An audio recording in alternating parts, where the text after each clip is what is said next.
Amenaza diplomática, el hombre de acero, reacción y análisis. Gracias por acompañarme una vez más en este análisis detallado de desarrollo de personajes, diálogos y trama de El hombre de acero Man of Steel. Recordando como siempre que más allá de hablar de los efectos, trajes o coreografías de pelea, en este análisis estoy hablando de cómo se desarrollan los personajes, mensajes ocultos que yo pueda encontrar en el texto o en el desarrollo de la historia y todo lo que tiene que ver con la escritura de esta película. Después de los sucesos de la reseña anterior, es interesante ver cómo llegan los que van a ser los dos enemigos principales de esta película, Faora y Zod, llegando de forma muy abierta, manteniendo, como decía antes, este plan de Zod de mostrarse ominoso, haciendo referencia a uno de los textos de esta misma película, pero sin representar aún una amenaza propiamente tal. Y hay una razón para eso que se va a develar un poco más adelante. La nave llega de forma abierta estacionándose en el lugar, dando la impresión de que previamente, mientras Lois y Clark estaban hablando, y Clark le decía al general que tomara la decisión que estimaran conveniente, ellos le enviaron una señal en respuesta y Zod decidió simplemente ir a ese lugar. En este momento están oficiando el papel de diplomáticos, militares que están en una misión concreta, pero que no tienen la intención de pelear, y ese es un movimiento estratégico que está muy bien planteado. Además de esto, una vez que llegan al lugar y su nave se estaciona a cierta distancia, quien aparece es nada menos que la comandante Faora, el brazo derecho de Zod. Y esto es muy importante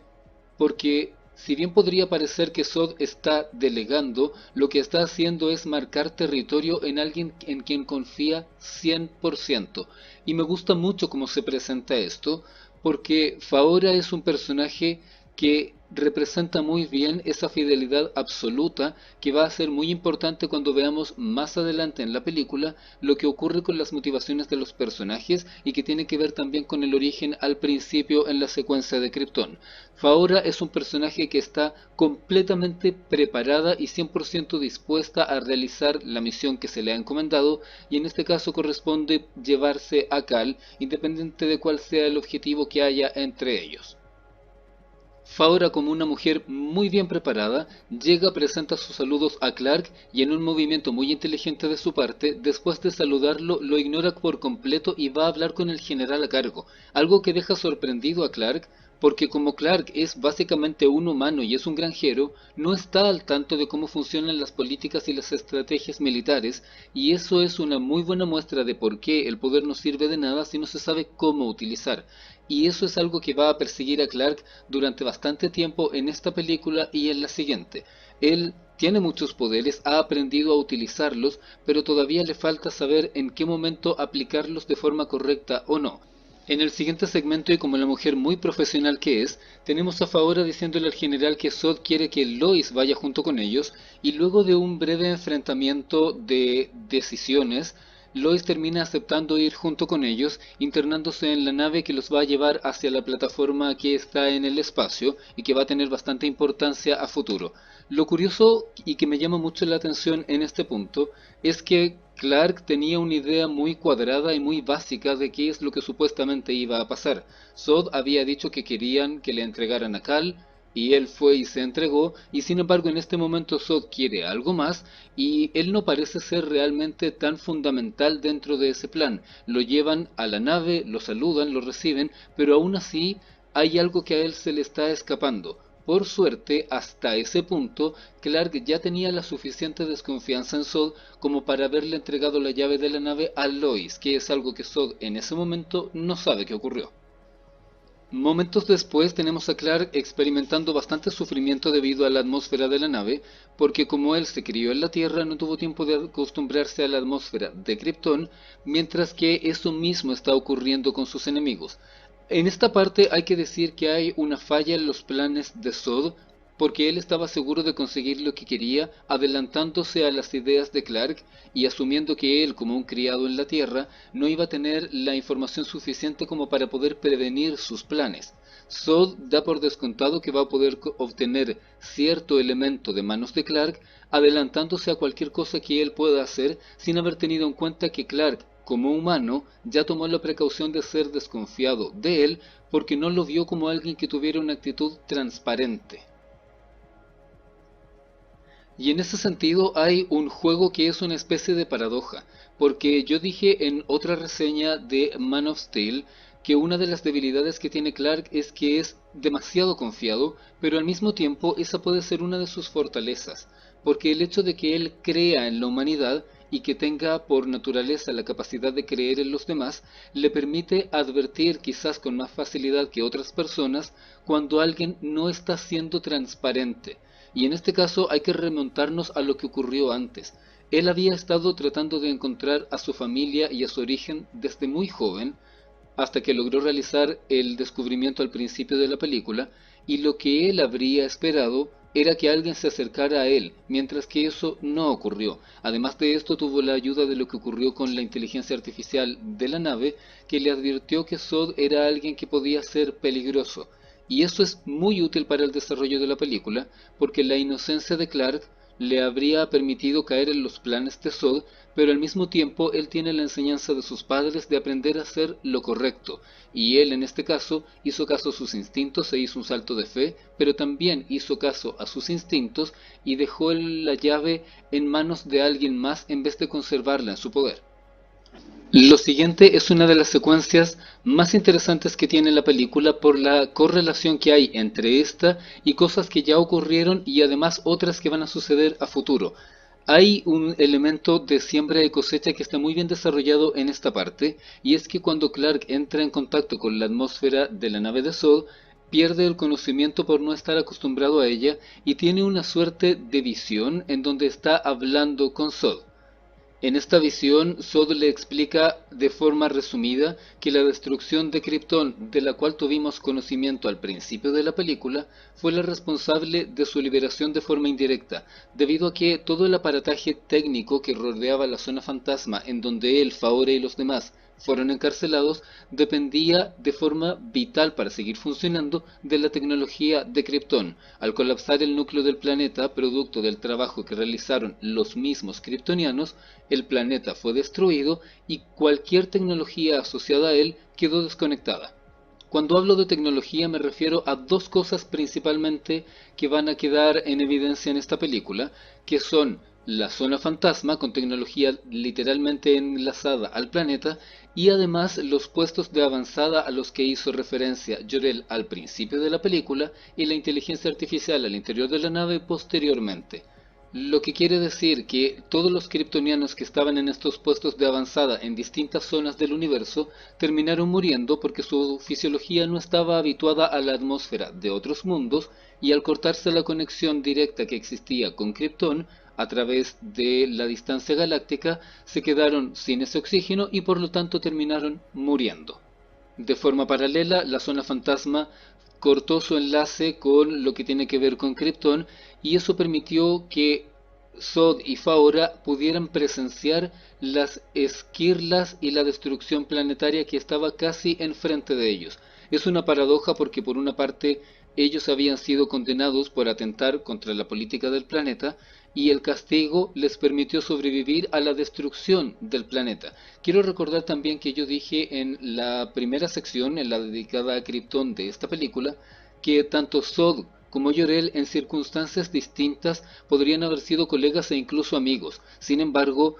tenían formas diferentes de enfrentar los acontecimientos y eso llevó a que los acontecimientos se desarrollaran como los vimos aquí. Y esto queda reforzado por lo que va a ocurrir posteriormente, porque en realidad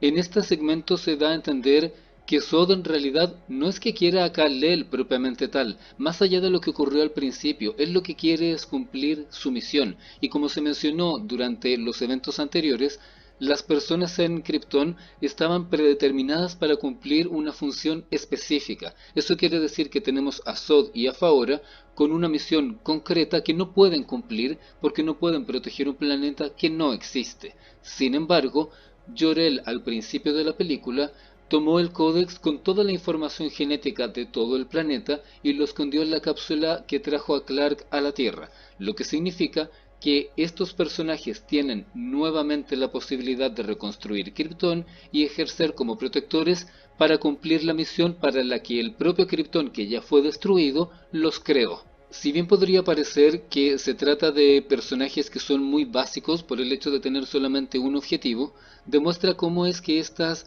oligarquías muy antiguas, que yo mencioné en alguna de las reseñas anteriores, pueden afectar mucho a la población porque se distancian de cuál es la evolución real y el que en este caso sería el deseo y el libre albedrío. Sin embargo, estamos en un punto en donde estos personajes no van a tener tiempo para dialogar porque su plan lleva décadas formándose y solamente llegaron a la Tierra en este momento por culpa del propio Clark, que fue quien activó una señal de la nave que estaba en la zona ártica al inicio de la película. Como si todo lo anterior no fuera suficiente, en este segmento, además, el personaje de Zod le revela a Clark algo que es muy importante y que ya se había tocado anteriormente en la película, y es que el Codex permitiría terraformar un planeta con el objetivo de dar origen nuevamente a un Krypton o a un nuevo Krypton. El tema es que para poder realizar eso hay que hacerlo sobre ciertos cimientos, y el planeta en donde iba a caer Kal-El se iba a convertir en la cuna para eso.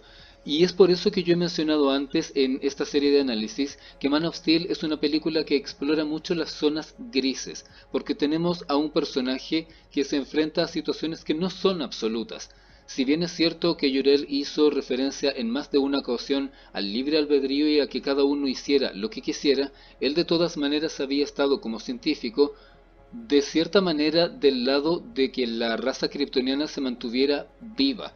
Y eso también hace que a uno le cruja un poco la expresión que utilizó al final de la secuencia de Krypton, cuando le estaba diciendo a Lara que él esperaba que Clark se convirtiera en un dios, mientras que Lara decía que le iban a temer y lo iban a matar. Y por eso yo dije en ese momento que se trataba de dos visiones muy contrapuestas, porque Jor-El se puede dar a entender que él estaba considerando dentro de las opciones que Clark se convirtiera en un dios en ese mundo, que de cierta manera en algún momento lo terraformara y llevara a la raza a una especie de paso superior, en donde kryptonianos y quizás los humanos pudieran estar. El tema es que él no consideró que esto significaba